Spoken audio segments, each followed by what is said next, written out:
예, 안녕하십니까. 드림부동산투자연구소 대표 정창래입니다. 자, 이번 시간에 좀 이제 말씀드린 내용은 오늘 그 신문기사 내용을 보니까 지금 이제 김현미 국토부 장관이 지금 3기 신도시에 대한 내용들이 지금 국정감사에서 나온 내용들이 있어요. 그래서 그 내용을 바탕으로 해서 지금 이제 신도시 지역들의 좀 시장에 대한 전망을 해보는 시간을 좀 긴급하게 갖도록 하겠습니다.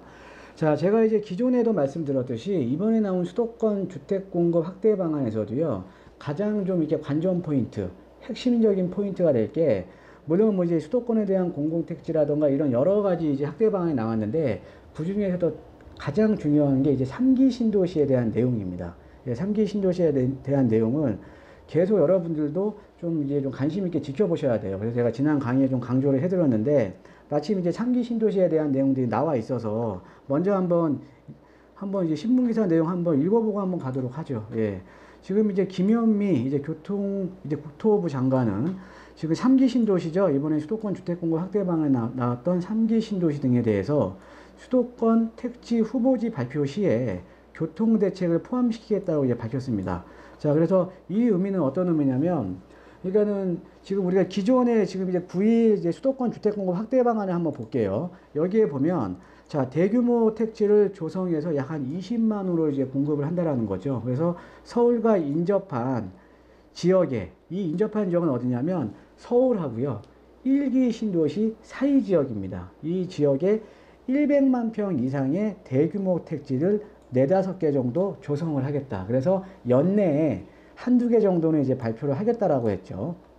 자, 그리고 이제 조성 방향을 보면, 이 신도시의 조성 방향을 보면 인프라, 교통망, 그 다음에 가장 중요한 자족 기능을 갖춘 가치 창출형 주거 공간으로 조성하겠다. 여기서 좀 이제 주의 깊게 보셔야 되는 단어가 자족 기능이에요. 자족 기능. 예, 자족 기능 상당히 중요한 내용입니다. 그래서 자족 기능을 갖추는 새로운 신도시를 만들겠다라고 지금 이제 수도권 주택공급 확대 방안에 나온 내용이고요. 여기에 덧붙여서 3기 신도시 때에는 교통에 대한 대책까지도 포함을 시키겠다라는 겁니다.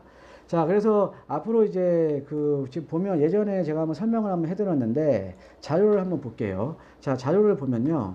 자, 우리가 지금 서울의 인접 지역에 지금 신도시들이 1기 신도시가 있죠. 그렇죠? 예, 1기 신도시가 있고, 자, 그 다음에 2기 신도시가 있습니다. 2기 신도시가 있고, 이번에 발표된 내용은 지금 3기 신도시에 대한 내용이에요. 자, 1기 신도시의 장점을 한번 보자라는 거죠. 1기 신도시의 특징을 한번 보자라는 거죠. 1기 신도시는 우리 그 시청자 여러분도 잘 아시다시피, 뭐 일산이라던가 중동, 평촌, 삼본, 그 다음에 분당까지 5개 지역이었죠. 이 1기 신도시 같은 경우는 서울하고 좀 인접해 있는 지역입니다. 여기를 서울로 보면 서울하고 인접해 있는 지역이라는 거죠. 이렇게 서울하고 좀 인접해 있습니다.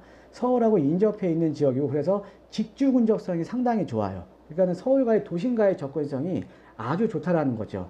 근데 이제 1기 신도시가 발표가 됐을 시기에 이제 보시면요. 사실은 1기 신도시는 어떻게 보면 특징 자체가 전형적인 배드타운의 지금 역할을 하고 있다라는 거죠. 그 당시에는 아무래도 서울에 계속적으로 이제 집중이 되는 이런 이제 시기였기 때문에 이제 배드타운의 역할을 하고 있는 게 어떻게 보면 1기 신도시의 가장 큰 성격입니다. 자, 근데 그 이후에 2기 신도시 노무현 정부 때 발표가 되었죠. 그래서 지금 이제 2기 신도시를 보면 여러분들께 잘 아시는 뭐 판교라든가 아니면 화성이라던가 동탄 신도시, 그 다음에 이제 김포 한강 신도시, 그 다음에 이제 경기 이제 북부권에 있는 뭐 양주 옥정이라던가 아니면 서울 북부권에 있는 파주 신도시, 그 다음에 광교라든가 이런 그 여러 지역의 신도시가 생겼는데, 이 신도시 같은 경우에는 일단은 물리적인 거리는 1기 신도시보다 더 멀어졌어요. 자, 물리적인 거리가 이렇게 지금 2기 신도시가 있는 지역들, 지금 길게는 지금 서울에서 50km까지, 동탄 2신도시까지 해서 50km까지 지금 멀리 떨어져 있죠.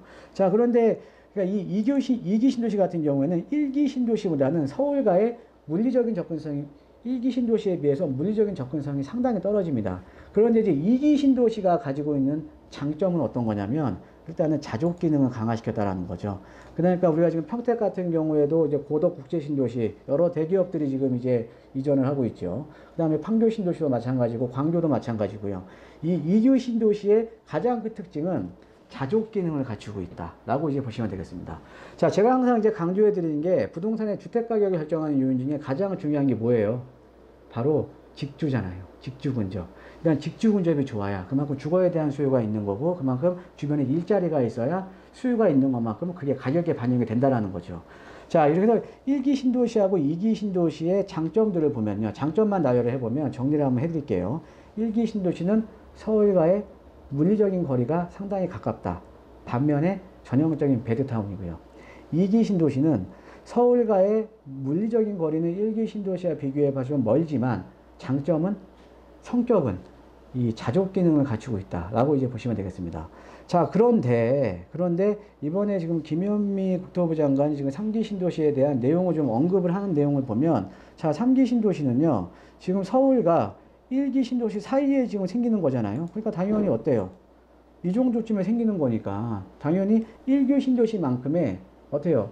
서울과의 물리적인 접근성이 상당히 좋죠. 근데 여기에다가 지금 아까 그 9일 그 수도권 주택 공급 확대 방안을 보면 거기에 플러스해서 자족 기능까지 또 갖추고 있다는 겁니다. 그러니까 1기 신도시의 장점과 2기 신도시의 장점을 갖추고 있는 게 3기 신도시인데, 그거는 제가 저번 시간에 강의를 말씀을 드렸어요.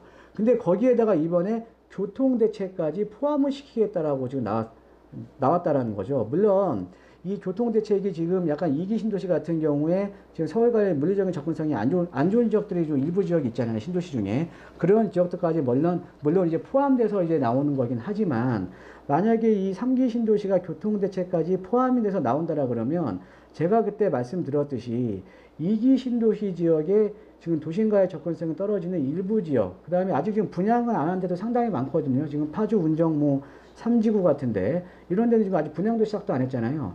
그러니까 이런 그 어떻게 보면 물리적인 접근성이 떨어지는 2기 신도시 중에서도 이런 물리적인 접근성이 떨어지는 지역은 이번에 이제 3기 신도시가 교통대책까지 발표가 되면 어떻게 보면은 추가적인 좀 가격 하락이 예상이 된다라는 거죠. 그래서 이번에 지금 김영미 국토부 장관이 이번에 국정감사에서 나왔던 내용이 어떻게 보면 여러분들께도 아마 좀 많은 도움이 될 것 같아서 오늘 긴급하게 그 내용을 좀 정리를 해드렸습니다. 그래서 일단은 제가 그때 말씀드렸듯이 이 수도권 주택 공급 확대 방안에서 가장 중요한 내용은, 포인트는 3기 신도시의 로드맵이에요. 앞으로 정부 안대로 계속적으로 나와주면 주택 공급은, 이 주택 시장은 상당히 좀 스테이블하게 하향 안정화가 될 수 있는 거고, 만약에 그렇지 못하면 다시 한번 시장이 한번 상승을 할 수도 있다라는 점도 여러분 좀 이 머릿속에 좀 담아 두시고요. 그래서 오늘 그 신문 내용을 보고 좀 긴급하게 좀 말씀을 드려야 될 것 같아 갖고 제가 이렇게 지금 강의를 찍은 겁니다. 자, 잘 참고하시고요. 오늘 하루도 좋은 하루 되시고, 그 다음에 내용이 좋으셨으면 여러분들 아시죠?